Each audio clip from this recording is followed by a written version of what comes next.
Christian men should stop listening to worship music. As Christian men, we are called to surrender our lives to Jesus. To surrender to Jesus means to give in, not to give up. We are called to use our strengths, abilities, and opportunities to grow and prosper.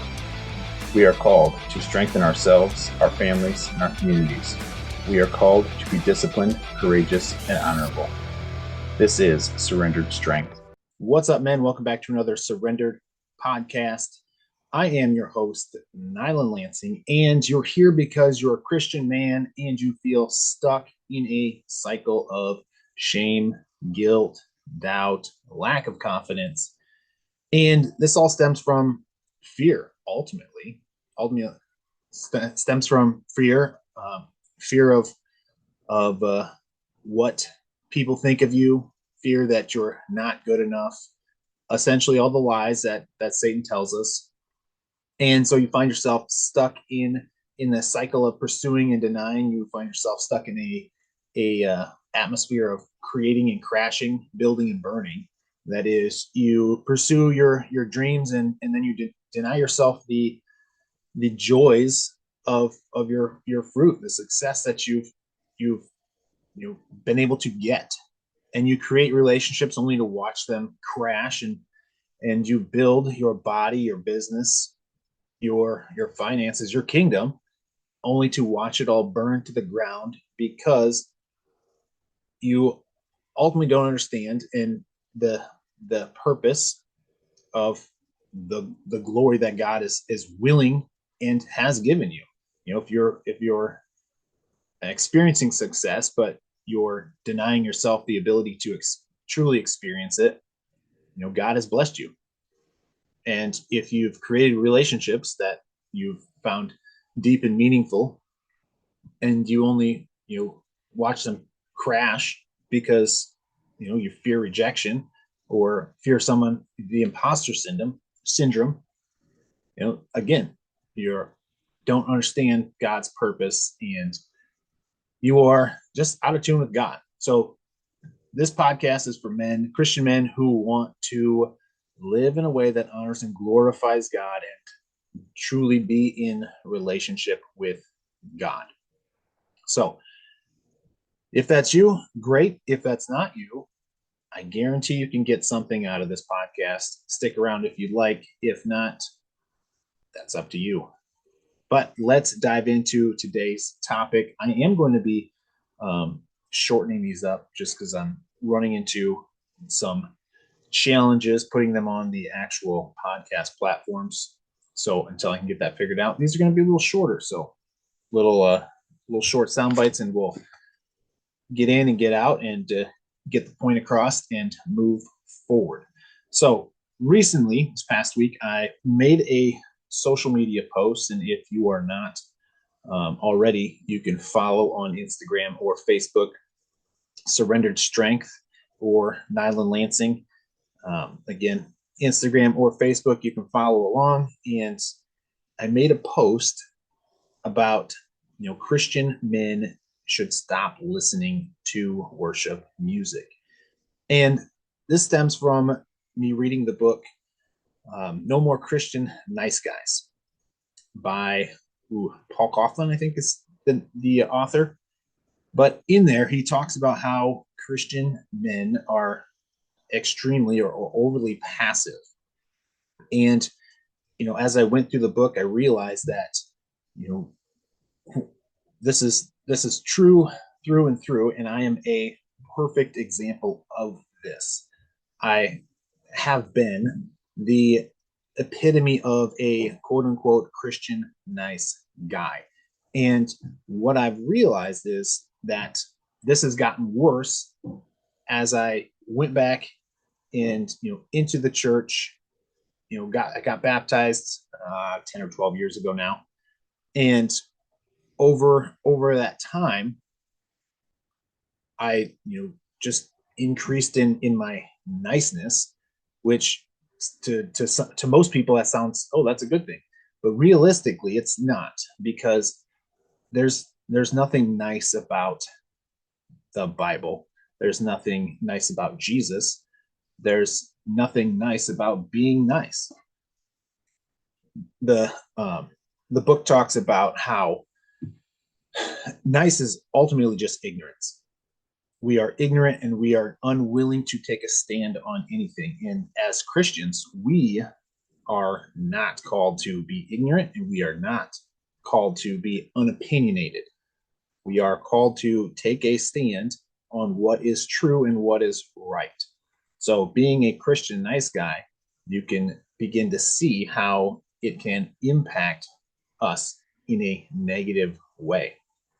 And this this really plays out in the main areas that it plays out is our marriages and our workplace, where we ultimately in the workplace get end up being doormats and people run all over us. We are naive about um, the people that we work with, their intentions. And Jesus was not like this. Jesus knew that people were out to get him, that people were, ultimately had deceitful intentions. So as a Christian nice guy, this is detrimental to us to believe that, everyone has good intentions because we live in a world of evil. Not everyone has good intentions. So that's the first area. The second area is our marriages, relationships, where we start to get this idea because we're taught, trained, and educated within the church to, husbands should love their wives, and to love their wife is to give them everything they want. Happy wife, happy life. And this is not true. We are called to lead, and to lead, you have to be firm. You have to take a stand. You can't just roll over and not have an opinion. You can't just passively let people come into your life, let your wife do whatever she wants. We don't have to be mean, but we still have to maintain our leadership and be able to, say no ultimately. Whether that's, again, at the workplace, in marriage, we have to be able to say no. And this, again, I was the epitome of a Christian nice guy, where I would just roll over, have these naive thoughts, and um, what what ultimately I've kind of, looking back over the years, realized that, the more I listen to Christian music, Christian worship music specifically, the more passive I got. And it makes sense because it's geared towards, calming us, making us feel good, and it's ultimately geared towards middle-aged females because, especially with the Christian worship stations that are on the radio, that's what their audience target market is. Their audience is Christian females, middle-aged Christian females. And so I made the post about, Christian men should stop listening to Christian worship music. And I got some feedback in the comment section, and, ultimately people just saying that I was wrong, and they can believe that, they can think that, whatever. And what it comes down to is we have to be able to understand where we are. We have to understand the situation that we're in. We have to understand, am I a Christian nice guy? And if you haven't read the book, No More Christian Nice Guys, I would encourage you to read it to get an understanding of where you are. And it's interesting, in the book, he is talking to a couple females that, they go to church, and they say that the ideal man, husband, whatever, is someone that's been in the church, a man that's been in the church for about 2 years. Because after about 2 years, they start to, mold into the nice guy doctrine that we're all taught, trained, and educated to imitate instead of imitating Jesus.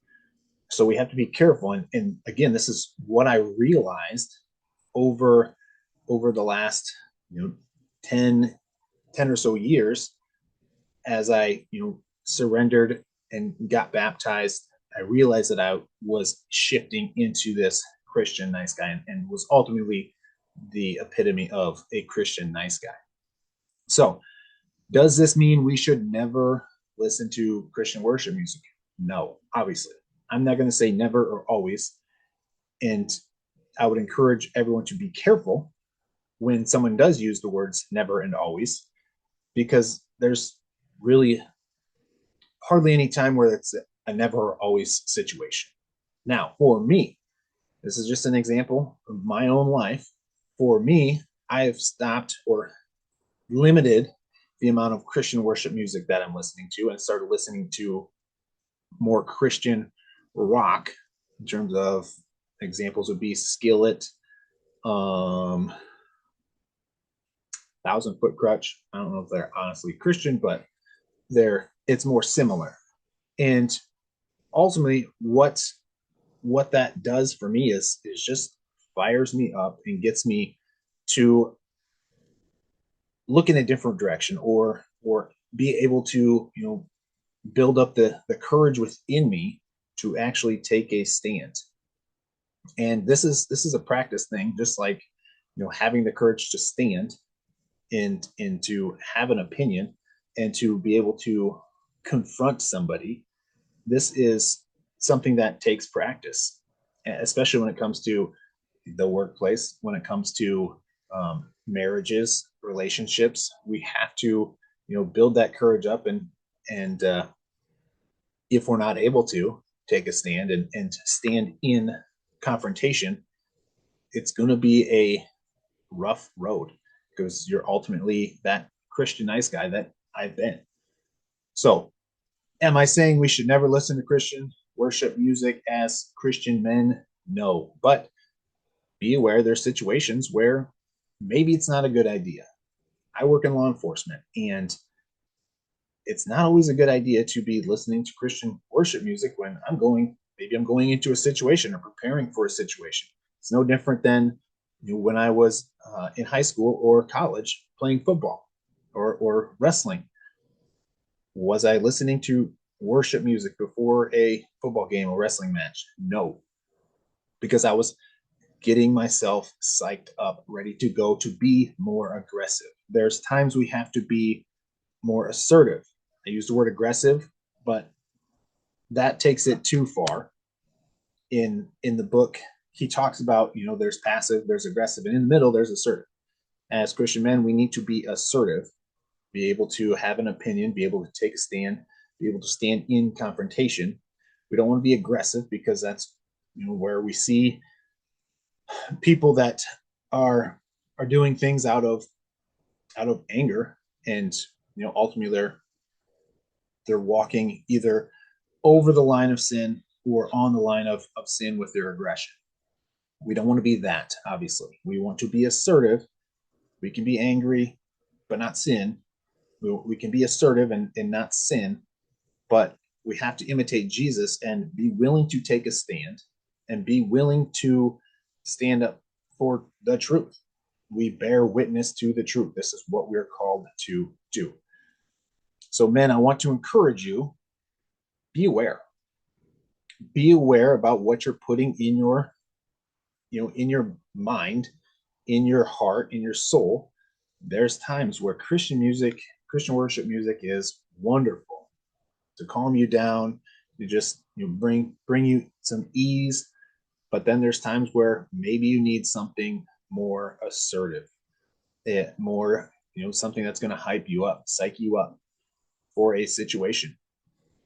Obviously, we maintain the fact that we're walking in truth. We're trying to imitate Jesus, so we're not trying to sin. I'm not saying you can be a dick, you can be an asshole, or anything like that. We still walk in truth with love. We speak truth in love. We can be assertive and still be loving. So I would just want to encourage you to, again, be aware of what you're putting in your body and be aware of how you're reacting. Are you a people pleaser, a conflict avoider? if you are, maybe it's time to take a look at the things you're putting in your life and just the way you see certain situations. For me, I had to take a look back, and what I realized was this really all started for me out of a fear of rejection from back when I was, I don't even know, middle school, elementary, high school, somewhere in there.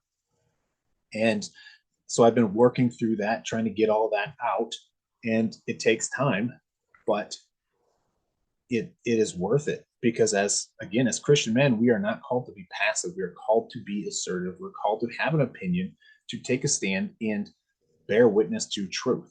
And if we're not able and willing to do that, it is going to be a long road, and ultimately it's going to lead to a boring life, a unfulfilling life, and a life of turmoil and potentially divorce in your marriage. And you're going to be a doormat your entire life. And I don't want that for you, because I've been there and it sucks. So, men, we have to be assertive. We have to be an opinion.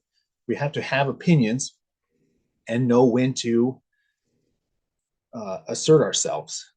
So, if you haven't read the book, No More Christian Nice Guys, I would encourage you to read that.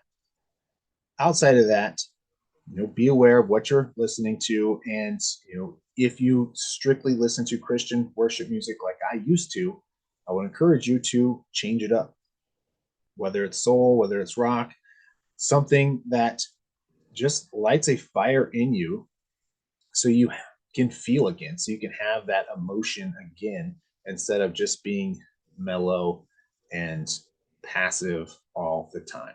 So, men, with that, I'm going to wrap it up. Went a little longer than I was hoping to already. So, again, you can check out Instagram, surrendered.strength, or Facebook, Nyland Lansing. Follow. I post stuff every day, and just want to encourage you to continue to live in a way that honors and glorifies God. God bless, and I love you.